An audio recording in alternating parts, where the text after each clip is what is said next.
안녕하세요. 마음의 서재입니다. 오늘 읽어드릴 책은 거친 물결에 흔들리는 삶을 잡아줄 공자의 명쾌한 해답, 나를 살리는 논어 한마디입니다. 지은이는 판덩, 옮기니는 이서연, 펴낸 곳은 미디어숲입니다. 나를 살리는 논어 한마디. 시대에 따라 논어를 읽는 방법은 각양각색이다. 한나라 때부터 근대까지 수많은 학자들이 논어와 연관된 글을 썼다. 지은이는 그 많은 사람이 써낸 해설서를 한 권 한 권 정독했고 마침내 논어에 대해 이해가 깊어진 자신을 발견했다. 공자는 강인했고 용감했으며 친근했고 다정했다. 논어를 제대로 이해한 사람이라면 공자에게 빠져들 수밖에 없었던 것이다. 나이를 불문하고 공자의 논어는 모든 사람에게 감동을 준다. 어떠한 난관에 부딪혔을 때 때로는 공자의 논어 속에서 그 해답을 발견할 수 있다. 나는 매일 3가지로 자신을 반성한다. 험난한 내 인생의 길이 되어준 공자의 한마디이다. 어렸을 때 살던 집 거실에 걸려있던 공자의 말은 당시에는 제대로 된 의미를 깨닫지도 못했던 내 뇌리에 깊게 박혀 있었다. 또 군자는 돌을 도모하지 먹을 것을 도모하지 않는다. 군자는 돌을 걱정하지 가난을 걱정하지 않는다. 다른 사람이 나를 알아주지 않는 걸 걱정하지 말고 내가 다른 사람을 알아주지 않는 걸 걱정해야 한다는 이 3마디는 방송국에서 일할 당시 내가 한없이 부족하다고 느낄 때 나를 위로해준 문구이다. 공자가 생각보다 우리 가까운 곳에 있었다고 생각하니 논어에 대한 깨달음이 진실되게 느껴졌다. 나 그리고 조상들은 논어를 통해 자신의 진솔한 모습을 마주할 수 있었던 것이다. 논어를 읽은 뒤 나는 초조함이나 불안함으로 인해 잠 못 이루는 일이 없어졌다. 내가 평온함을 되찾을 수 있었던 이유는 공자의 말 덕분이다. 공자는 말했다. 아침에 도를 들으면 저녁에 죽어도 좋다. 급작스러운 상황에서도 반드시 어지러야 하며 공공한 상황에서도 반드시 어지러야 한다. 삶을 제대로 바라보고 인생의 난제를 명쾌히 풀고 싶다면 공자의 명언으로 하루를 시작해보자. 그럼 본문 리딩을 시작하겠습니다. 내 어깨에 내려앉은 짐과 내가 걸어온 길이 곧 나를 보여주는 창이다. 광과 사지인의. 공자가 말하기를 사람의 과실은 그 당에 따른다. 그래서 과실을 보면 어질물 알 수 있다. 자왈, 인지과야, 각어기당, 광과 사지인의. 사람의 과실은 그 당에 따른다. 그래서 과실을 보면 어질물 알 수 있다라는 구절은 저지른 잘못이 무엇인지를 보면 그 사람의 어질미, 어느 방면에서 부족한지 알 수 있고 또 그 사람을 어떻게 가르쳐 중도에 이르게 할 수 있는지를 알 수 있다는 의미이다. 이는 공자에게 제자를 판단하는 중요한 방법이자 교육 방향을 파악하는 방법이다. 스승은 학생의 잘못을 통해서 학생이 부족한 부분을 파악하고 힘을 보태줄 수 있다. 그러므로 이건 역시 공자가 제자의 특성에 따라 맞춤 교육을 했다는 사실을 알려준다. 한 사람이 저지른 잘못을 관찰하면 그 사람의 대략적인 인격을 알 수 있다. 소시오패스와 사이코패스를 주제로 한 이토록 친밀한 배신자에서 하버드 의과대학 정신과 교수 마사 스타우트 박사는 잘못을 저질렀으면서 그 사실을 인지하지 못하는 사람은 아주 위험하다고 말한다. 이런 사람은 자신이 다른 사람을 해쳤다는 사실은 전혀 인식하지 못한 채 자신이 잘못을 저지른 건 상대방이 자신에게 잘못했거나 자신을 괴롭혔기 때문이라고 생각한다. 이런 유형의 사람은 다른 사람을 이해하지 못하는 만큼 되도록 인간관계를 멀리해야 한다. 종교는 사람이 저지르는 대부분의 잘못들을 일정한 형태로 분류한다. 데이빗 핀처 감독의 영화 세븐을 보면 기독교는 죄를 교만, 질투, 분노, 나태, 인색, 식탐, 음욕으로 분류한다. 반면 불교는 탐욕, 성냄, 어리석음으로 분류한다.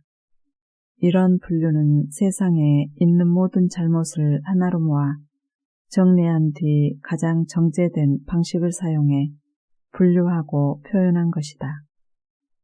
이를 통해서 우리는 사람이 주로 탐욕, 분노, 어리석음 때문에 잘못을 저지른다는 것을 알 수 있다. 유교의 경우 공자는 잘못을 분류하지 않았다. 유교는 가장 간단하게 과함과 미치지 못함으로 분류했다고 생각한다. 흔히 이야기하는 과유불급이다. 공자는 사람들이 일반적으로 가지고 있는 단점과 문제들은 주로 과하거나 미치지 못해서 발생하는 것이라고 보았다. 예를 들어서 자로가 공자에게 들은 걸 즉시 행동으로 옮겨야 하는지를 물었을 때 공자는 부모와 형제가 있는데 어찌 들은 걸 곧바로 행동할 수 있겠느냐라고 말한다. 이 말은 부모와 형제가 있는데 어떻게 들은 걸 곧장 행동에 옮길 수 있냐? 얼른 집으로 돌아가서 부모와 형제들에게 물어보아야 한다라는 의미이다. 공자가 이렇게 대답한 이유는 질문한 사람이 성격이 급하고 경솔한 제자였던 자로였기 때문이다. 반면 또 다른 제자 염유에 대한 공자의 답변은 달랐다. 염유가 들은 걸 즉시 행동으로 옮겨야 하는지를 묻자 공자는 들었으면서 어째 행동에 옮기지 않는 것이냐, 뭘 꿈을 대는 것이냐 라고 말한다. 이 대화를 옆에서 가만히 듣고 있던 한 제자가 공자에게 같은 질문인데 어째서 다르게 대답하시는 겁니까? 라고 물었다. 그러자 공자는 다음과 같이 말했다. 자로와 염유는 각각 특징이 다르다. 한 사람은 성격이 급해서 경솔하게 행동하다가 잘못을 저지르고 다른 한 사람은 성격이 느긋해서 고민만 하고 행동하지 않아 잘못을 저지른다. 각기 특징이 다르기에 다르게 대답해 준 것이다. 여기서 성격이 급한 건 과함으로 볼 수 있고 성격이 느긋한 건 미치지 못함으로 볼 수 있다. 공자는 세상에서 일어나는 잘못의 본질적인 원인은 과함과 미치지 못함에 있다고 보았다. 이처럼 과유불급이라는 말은 우리가 살면서 저지르는 대부분의 잘못들을 설명할 수 있다. 예를 들어서 지나치게 전략해 인색하거나 너무 전략하지 않아 사치하는 건 모두 좋지 못한 태도이다. 과유불급은 어느 정도의 소박한 삶을 살아가는 것이다. 공자는 삼국지의 장비나 수호전의 이규처럼 쉽게 화를 내고 급한 성격이거나 성격이 너무 느려서 모든 일에 무심하고 냉담하거나 열정이 강해 모든 일에 지나치게 나서려 하는 사람은 좋아하지 않았다. 어진 사람은 그림자마저도 배울 구석이 있다. 견연사제. 공자가 말하길 어진 사람을 보면 같아질 것을 생각하고 어질지 못한 사람을 보면 속으로 자신을 반성해야 한다. 자왈. 견연사제언. 견불연 인해자 성야. 공자의 육아사상과 다른 학설을 주장한 도가의 시조 노자의 말이 떠오르는 문장이다. 노자는 인의로 세상을 다스릴 수 있다는 육아의 주장과 달리 인의를 버리고 무의자연과 무의무욕으로 살아갈 것을 주장했다. 공자의 말은 노자의 이 말을 떠오르게 한다. 선한 사람은 선하지 않은 사람의 스승이며 선하지 않은 사람은 선한 사람의 바탕이 된다. 자신보다 선하고 나은 사람을 보면 그를 스승으로 섬기고 자신보다 못한 사람을 만나면 그를 거울로 삼아야 한다는 말이다. 교사의 자질, 스승이 될 만한 사람이란 중국어의 기원은 바로 노자의 이 말에서 유래한다. 선한 사람은 선하지 않은 사람의 스승이 될 수 있고 선하지 않은 사람은 선한 사람의 반면교사가 될 수 있다. 공자의 말도 노자와 비슷하다. 어질지 못한 사람을 보면 반면교사로 자신을 반성하라는 말은 노자의 말에서 선하다와 어질다라는 표현이 다를 뿐이다. 어진 사람을 보면 그 사람을 스승처럼 생각해서 닮아가기 위해 노력하고 어질지 못한 사람을 보면 타산지석으로 여겨 그를 닮지 않기를 다짐해야 한다. 만약 최근에 출판된 책을 통해서 공자의 논리를 이해하고 싶다면 미국 임상심리학자 헨리 클라우드의 타인의 힘을 찾아보면 된다.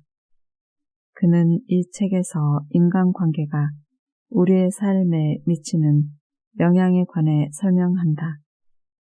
클라우드 박사의 설명은 공자의 말과 비슷하다.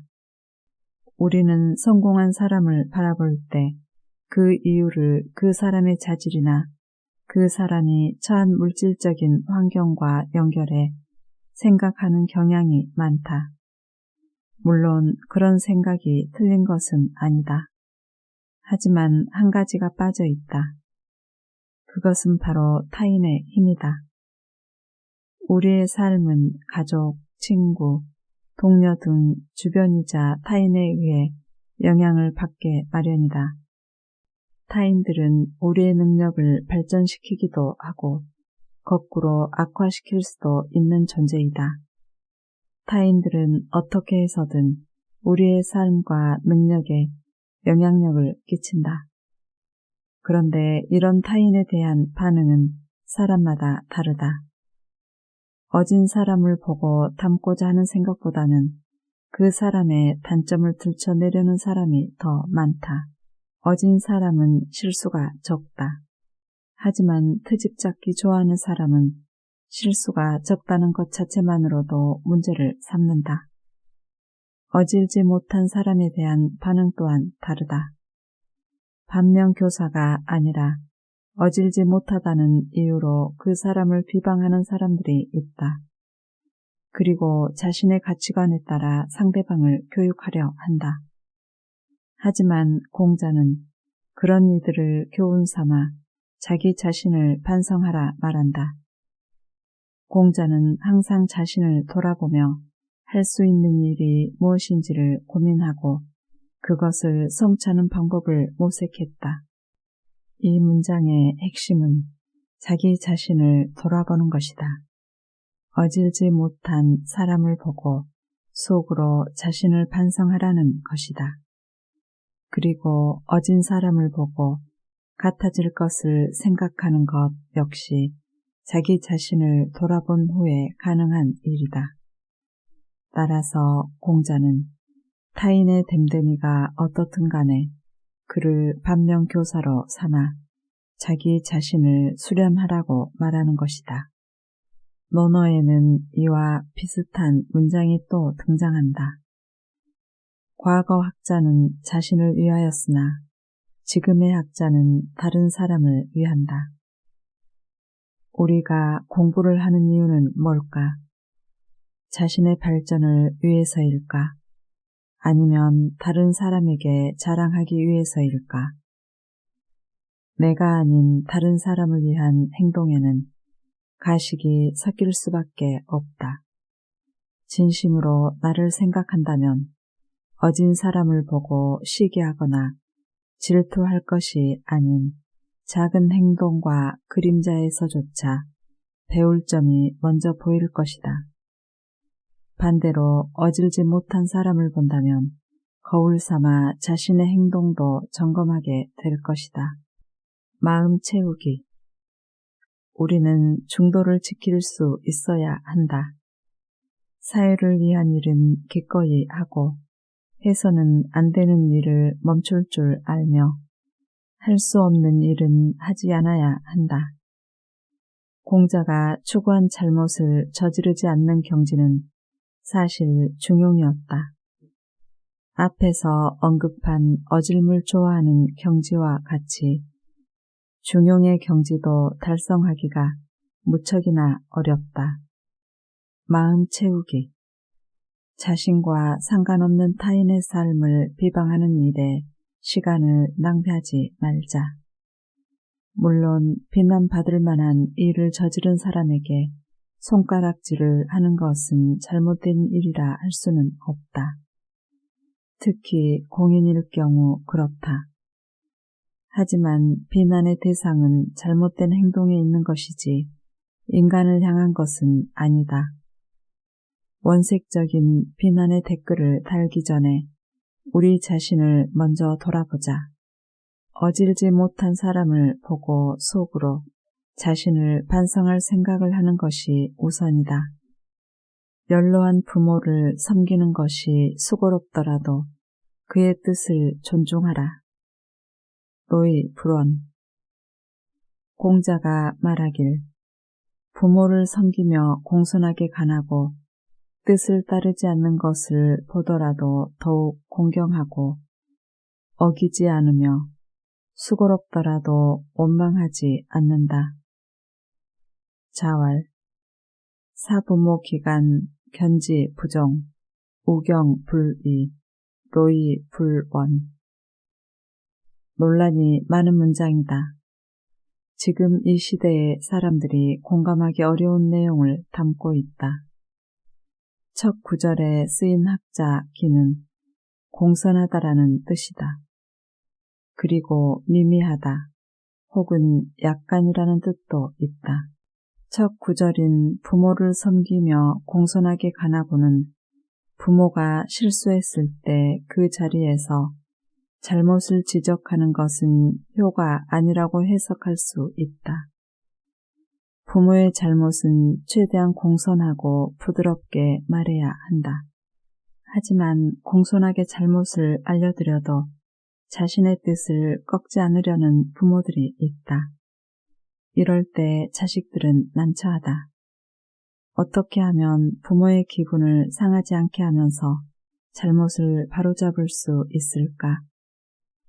일단 공자의 말을 계속 따라가 보자. 이어지는 구절 뜻을 따르지 않는 것을 보더라도 더욱 공경하고 어기지 않으며 수고롭더라도 원망하지 않는다는 부모가 자신의 지적을 받아들이지 않아 실수해도 부모를 원망하지 않아야 한다는 것이다. 하지만 말처럼 쉽지 않다. 나이가 많은 부모는 기억력이 좋지 못하거나 몸에 밴 습성으로 행동을 고치기가 어렵다. 이를 이해하지 못하는 자식은 부모의 실수를 바로잡기 위해 동분서주하다가 스트레스를 받는다. 때로는 부모에게 화가 치밀어 오를 때도 있을 것이다.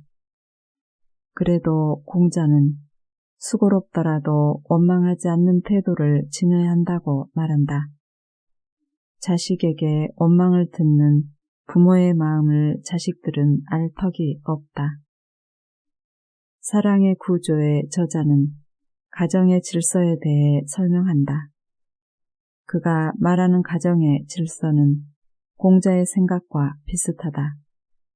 공자는 군왕은 군왕답고 신하는 신하답고 아버지는 아버지답고 아들은 아들다워야 한다라고 말했다. 심리학자인 저자는 공자의 생각처럼 식구들 사이에도 지켜야 할 질서가 있다고 말한다. 만약 가정의 질서가 흐트러진다면 모든 식구가 불행해진다. 자식이 부모를 아이처럼 통제하려 든다면 부모와 자식 사이의 질서는 무너져 버린다. 자식의 나이가 몇 살이든 상관없다. 자식이 이룩한 성과가 얼마나 위대한지 상관없다. 자식은 부모 앞에서 어쨌든 영원한 자식이다. 그리고 그런 모습을 보이는 것이 자식의 도리이다. 그것은 예나 지금이나 마찬가지다. 합리적인 가족관계는 식구들 간에 지켜야 할 질서를 지키는 것에서부터 시작한다. 부모가 실수를 저질렀을 때는 적당한 방법을 찾아 공손하게 이야기하자. 잘못을 지적해도 고쳐지지 않는다고 화를 내지도 말자. 다만 부모가 그 실수를 해결할 수 있게 돕는 방법을 생각해보자. 자식이 더욱 공경하고 어기지 않으며 수고롭더라도 원망하지 않으면 가정이 평화로워진다. 수고롭더라도 원망하지 않는 것은 쉽지 않은 일이다. 나이가 많은 부모들은 이해하기가 힘든 실수를 반복한다. 번지르르한 말장난에 속아 건강식품을 사고 아무런 의심도 하지 않아 피싱에 걸려든다. 그런 사기범들이 있을 것이라고 미리 언지를 줘도 마찬가지다. 언젠가 한 아들의 하소연을 들은 적이 있다. 평상시 아주 검소하던 아버지가 그동안 아껴 저금했던 용돈으로 건강식품을 샀다. 뒤늦게 이 사실을 안 아들이 전문가들의 말을 빌려 아무런 효과가 없으니 환불을 받자고 아버지를 설득했다. 하지만 아버지는 전문가들의 말이 헛소리라며 아들의 말을 듣지 않으려 했다. 이런 부모를 우리는 어떻게 대해야 할까? 속상하겠지만 부모의 뜻을 존중해야 한다고 나는 생각한다. 그래도 자식에게 짐이 되지 않기 위해 건강식품을 사려다 벌어진 일이 아니겠는가? 그리고 플라시보 효과라는 것도 있다. 부모가 믿는다면 효력을 발휘할 수도 있는 일이다. 그리고 무엇보다 이런 일로 불화가 생긴다면 부모의 건강은 되려 나빠질 것이다. 마음 채우기. 부모는 오랜 기간 우리의 울타리가 되어왔다. 그들이 단단한 안전망을 마련해 주었기에 우리가 지금까지 건강하게 성장해 현재의 자리에 있을 수 있게 된 것이다. 이제는 우리 차례다. 우리가 그들의 울타리가 되어 주어야 한다. 때론 그 울타리를 벗어나기도 하고 울타리 따위를 귀찮아하기도 할 것이다.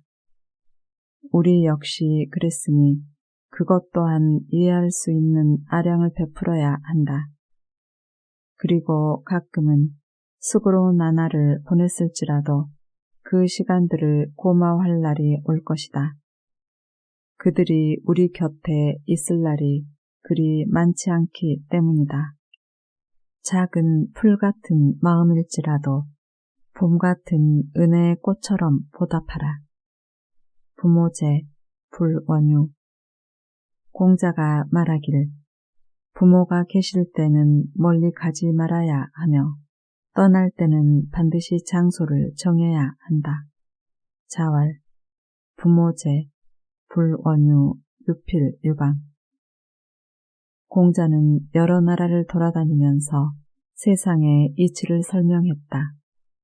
공자의 아버지 숭량홀은 공자가 태어난 후 세상을 떠났지만 그를 따르던 제자들의 부모는 생존해 있었다. 따라서 혹자들은 후세의 사람들이 이 문장을 논어에 추가한 것이라 주장한다.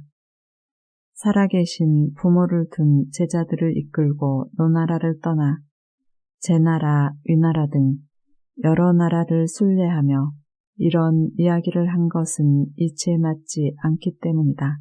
하지만 이런 해석은 문장을 글자 그대로만 봤기 때문에 나올 수 있는 의견이다. 떠날 때는 반드시 장소를 정해야 한다라는 것은 부모를 완전히 떠난다는 것이 아니라 단지 외출할 때를 말하는 것이기도 하다. 가까운 곳이 아닌 먼 곳으로 떠나야 한다면 부모는 물론 가족에게 반드시 행선지를 알리며 타지에 가서는 그곳의 소식을 편지로 알려 부모가 걱정하지 않게 해야 한다. 물론 지금이야 서로 다른 나라에 살아도 수시로 연락할 수 있으니 걱정할 필요는 없겠다. 마음 채우기. 부모와 자식 사이의 깊은 감정은 멀리 떨어져 있다고 옅어지지 않는다. 자주 연락하지 않는다고 핀잔을 주는 부모에게 짜증을 내지 않기를 바란다. 연로하신 부모는 항상 자식의 안위가 걱정되는 것이다. 나도 자주 부모님에게 전화를 드리는 편은 아니다. 내가 이따금 전화하면 아버지는 항상 어디냐고 물으신다. 매번 듣는 질문이지만 한숨이 나올 때가 많다.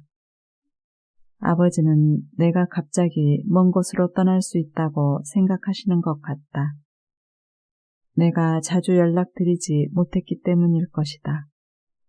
항상 자식 걱정이신 부모들을 위해 자주 연락하는 것이 가장 큰 효도일지도 모른다. 질문을 부끄러워하지 마라. 일상의 배움은 늘 가치 있는 행동이다. 불치하문. 자공이 묻기를 공문자를 어째서 문이라 부르는 겁니까? 공자가 대답하길 민첩하면서 배우기를 좋아하고 아랫사람에게 질문하는 것을 부끄러워하지 않아서 문이라 부르는 것이다. 자공문활. 공문자 하이위 지문야. 자왈. 민이호학. 불치하문. 시위 지문야. 자공의 질문은 끝이 없다. 자공이 공자에게 물었다. 위나라의 관리 공허가 죽은 뒤에 문이라는 시호를 받은 이유가 뭡니까? 시호는 덕망이 있는 왕이나 사대부들이 죽은 뒤에 그의 공덕을 높여 부르는 이름이다. 문은 주로 왕처럼 높은 주위에 있던 사람들에게 붙이던 시호였다. 옛 문헌에는 하늘과 땅을 다스리는 것을 문이라 한다는 글귀가 있다. 옛 글이 전하는 대로 하늘과 땅, 즉 천하를 다스릴 만한 능력이 있는 사람에게 문이라는 시호를 붙였다. 자공은 왕도 아닌 일반인이었던 공허가 문이라는 시호를 받은 이유를 물었다. 그러자 공자는 공허가 민첩하면서 배우기를 좋아하고 아랫사람에게 질문하는 것을 부끄러워하지 않아서 문이라 부르는 것이다 라고 말했다.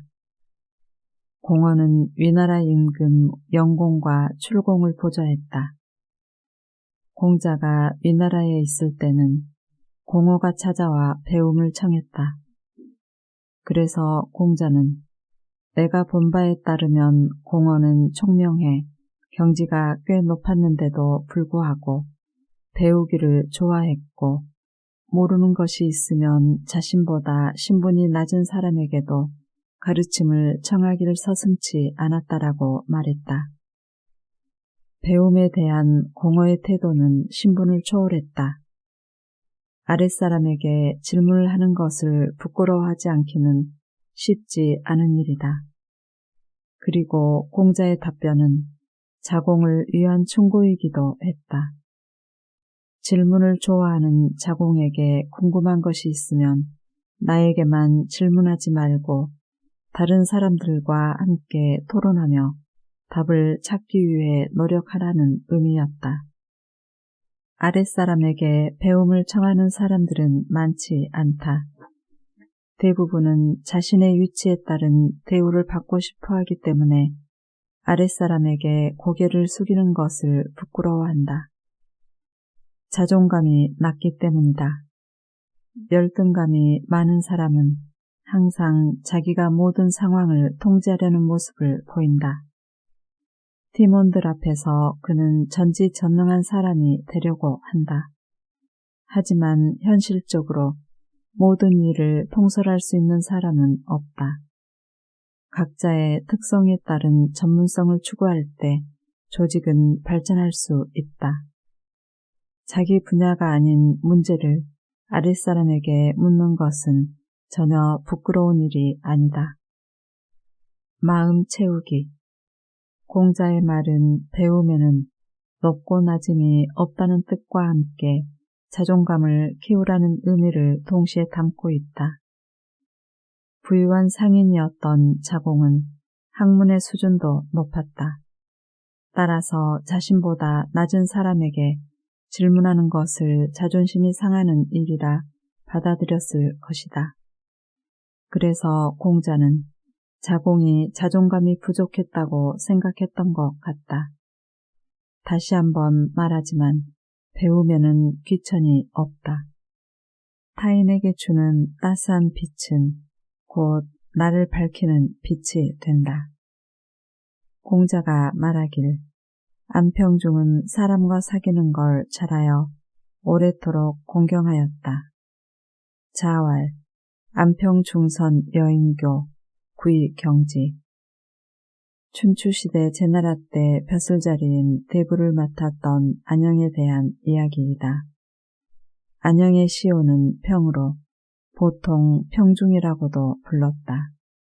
한 벌에 옷을 30년이나 입을 정도로 검소하게 생활해 백성들의 존경을 받았다.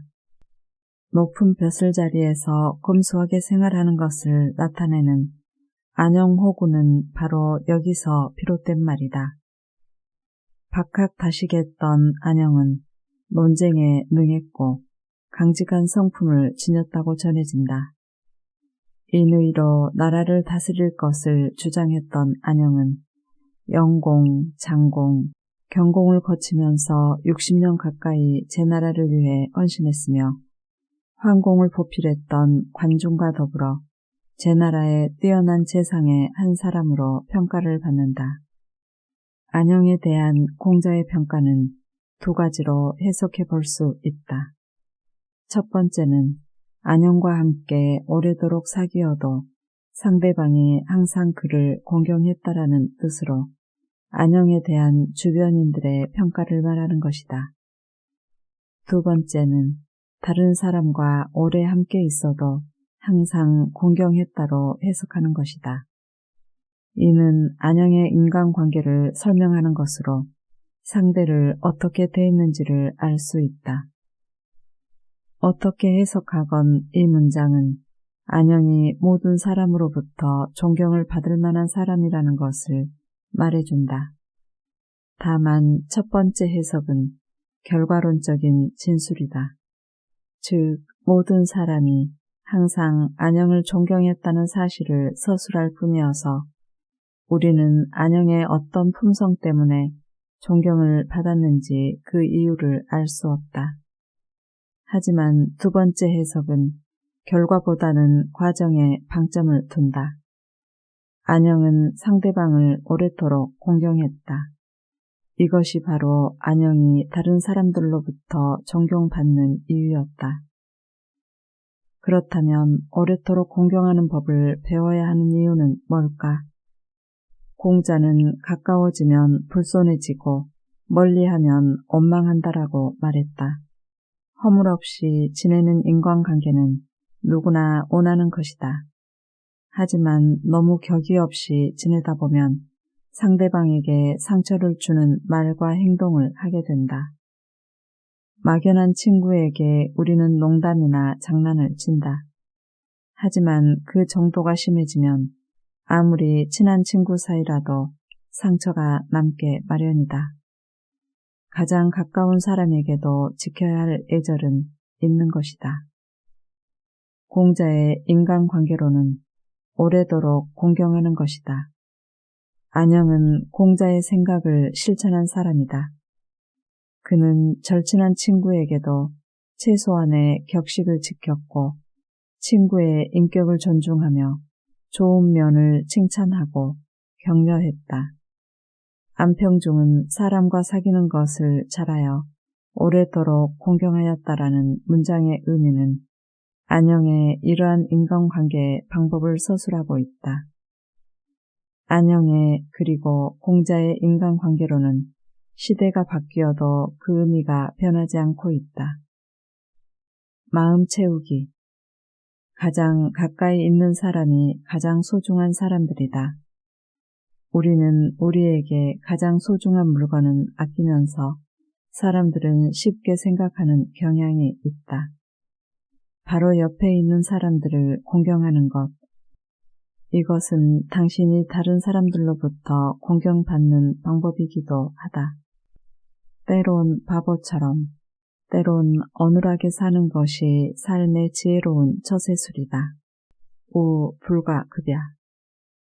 공자가 말하기를 영무자는 나라에 도가 있으면 지혜로웠고 나라에 도가 없으면 어리석었다. 그 지혜는 따라갈 수 있으나 그 어리석음은 따라갈 수가 없구나. 자왈. 영무자 방유도, 즉지 방무도 주구, 기지, 가급야, 기우, 불기급야. 어리석음에 대한 사자성어는 많다. 아는 것이 없어 어둡다는 의미의 무지몽매, 소기의 경읽기, 우이독경. 한자 어와 노를 분간하지 못할 정도로 어리석다는 뜻의 어로 불변. 농기구 고무래를 앞에 두고도 한자 정을 알지 못할 정도로 아둔하다는 뜻의 목불식정 등등. 이번 문장에 등장하는 우불가급도 마찬가지.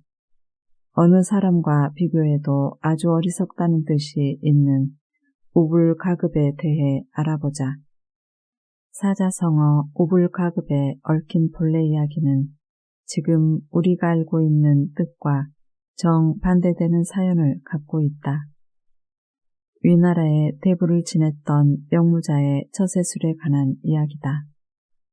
공자는 영무자의 현명함을 칭찬했다. 나라에 도가 있으면 지혜로웠고 라는 구절에서 도가 있는 상황은 나라가 평탄한 때를 말한다. 국정을 살피는 관리들이 청렴할 때 능력 있는 사람들은 제 뜻을 마음껏 펼칠 수 있다. 영무자도 마찬가지였다. 위나라가 안정적일 때 영무자는 중상모략을 걱정하지 않고 소매를 걷어붙이고 있는 힘껏 능력을 발휘해 나라에 공헌했다. 나라에 도가 없으면 어리석었다라는 구절은 위 구절과 반대되는 상황이다. 나라에 도가 없다면 관리들의 부정부패가 만연해 국정이 혼란스럽고 임금이 자신의 권력을 사적으로 사용해 나라의 법과 제도가 흔들리게 된다. 영무자는 진나라가 공격해오자 초나라와 진나라로 달아났다. 그가 목숨을 부지할 수 있었던 것은 자신의 재능을 감추고 무지몽매한 사람처럼 행동했기 때문이다. 공자가 영무자에 대해 말했다. 그 지혜는 따라갈 수 있으나 그 어리석음은 따라갈 수가 없구나. 문장에서 어리석음은 따라갈 수 없다라는 것은 영무자의 어리석음을 말하는 것이 아니다. 공자는 난세에 직면했을 때 어리석은 척 행동을 했던 용무자의 처세술처럼 지혜롭게 행동하지 못했다고 한탄했던 것이다. 지혜는 배워서 익히고 실천하고 응용할 수 있다. 하지만 어리석은 척하는 것은 배워서 할 수 있는 행동이 아니다. 공자는 상황에 따라 행동하며 자신의 이익을 챙기는 부류의 사람은 아니었다. 자신의 생각을 있는 그대로 표현하지 않으면 불편했던 성미를 갖고 있었던 그는 열국을 돌며 자신의 사상을 전파하고 이상을 실천하려 했다. 강직한 공자는 그러함에도 불구하고 영무자의 지혜로운 처세술은 부러워했다. 마음 채우기. 명철보신이라는 사자성어가 있다. 이치에 밝아 적절하게 행동할 수 있는 능력 덕분에 자기 몸을 잘 보존할 수 있다는 뜻이다. 우불가급은 본래 명철보신했던 영무자의 처세술에서 나온 사자성어이지만 어리석게 행동했다는 부분적인 의미만 살아남아 그 뜻이 정반대가 된 기이한 사자성어이다. 세상에서 가장 지혜로운 사람은 바른 길을 가는 사람이다. 인지생야직. 공자가 말하길 사람의 삶은 정직해야 한다. 그렇지 않은 삶은 요행이 면한 것일 뿐이다. 인지생야직, 망지생야행이면 공자가 정직한 삶에 관해 이야기하고 있다. 근심 없이 편안하게 살고 싶다면 바른 길을 걸어야 한다. 그런데 우리는 주위에서 바른 길을 가지 않는데도 편안하게 사는 사람들을 보게 된다. 공자는 이런 경우를 단지 운이 좋기 때문이지 당사자가 능력이 뛰어나기 때문은 아니라고 말한다. 군자는 정직한 삶을 추구한다. 그래서 군자는 온화하게 지내며 천명을 기다리고 소인은 험하게 행동하며 요행을 바란다라고 사람들은 말한다. 소인은 바른 길을 갈 생각은 하지 않고 운이 좋아 편안하게 사는 사람들을 부러워한다는 것이다. 하지만 바른 길을 가는 군자는 당장 편안하게 살지 못해도 천명을 기다리며 정직한 삶을 살아간다.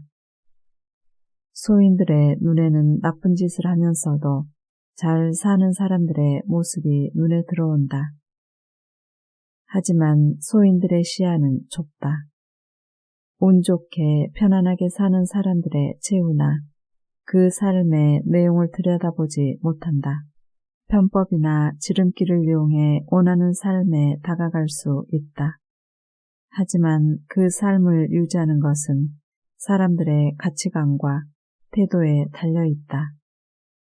일시적으로 편안한 삶을 살 수도 있지만 정직함을 추구하지 않는다면 인생은 기울어지게 마련이다. 공자는 편법과 그릇된 길로 성공을 하는 것은 요인이니 부러워하지 말라고 말한다. 마음 채우기. 우리의 내면의 정직함에 대한 강렬한 힘이 솟구치도록 공자의 말을 외쳐보자. 마음이 즐거워질 것이다. 그릇된 길을 가는 사람은 가장 어리석다. 짧은 시간 안에 이익을 얻었지만 선택한 방법이 올바르지 않았다면 그 사람은 어리석은 사람이다. 잠깐의 이익은 요행일 뿐이다. 나를 살리는 논어 한마디는 마음이 힘들 때 곁에 두고 읽으면 늘 위로가 될 수 있는 소장 가치가 있는 책입니다. 이 한 권의 책이 여러분께 많은 도움이 되길 바라며 오늘 리딩을 마치겠습니다. 감사합니다.